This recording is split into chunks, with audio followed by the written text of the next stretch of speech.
இடியாப்பம் பிழியறதுக்கு ரொம்ப சுலபமாகவும் ரொம்ப நேரத்துக்கு சாஃப்டாகவும் இருக்கிறதுக்கு 1 கப்பு இடியாப்ப மாவு அரிசி மாவு எடுத்தால் 1½ டீஸ்பூன் கார்ன்ஃப்ளவர் மாவு. நீங்கள் கோதுமை மாவு எடுத்துக்கலாம், மைதா மாவு எடுத்துக்கலாம், எது வேணால் எடுத்துக்கலாம். 1½ டீஸ்பூன் தண்ணியில் கரைச்சி வச்சுக்கலாம்.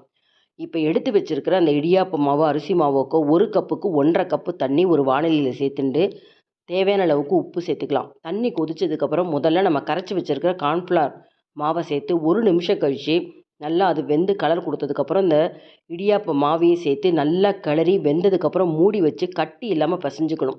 உங்கள் வீட்டில் எந்த ஒரு இடியாப்ப அச்சு இருந்தாலும் சரி, முறுக்கச்சில் இருக்கிற அந்த இடியாப்ப அச்சு சேர்த்துக்கலாம். ஃபஸ்ட்டு நான் சில்வரில் அச்சு இருக்குது பார்த்தீங்களா, இடியாப்ப அச்சு, அதில் போட்டு காமிக்கிறேன். புழியறதுக்கு ரொம்ப சுலபமாக இருக்கும். அழுத்தம் கொடுக்கணும்னு அவசியமே இல்லை. நல்லா போட்டுட்டு 5 நிமிஷம் வேக வச்சு எடுத்ததுக்கப்புறம் பார்த்தீங்கன்னா ரொம்ப ரொம்ப சாஃப்டாக இருக்கும்.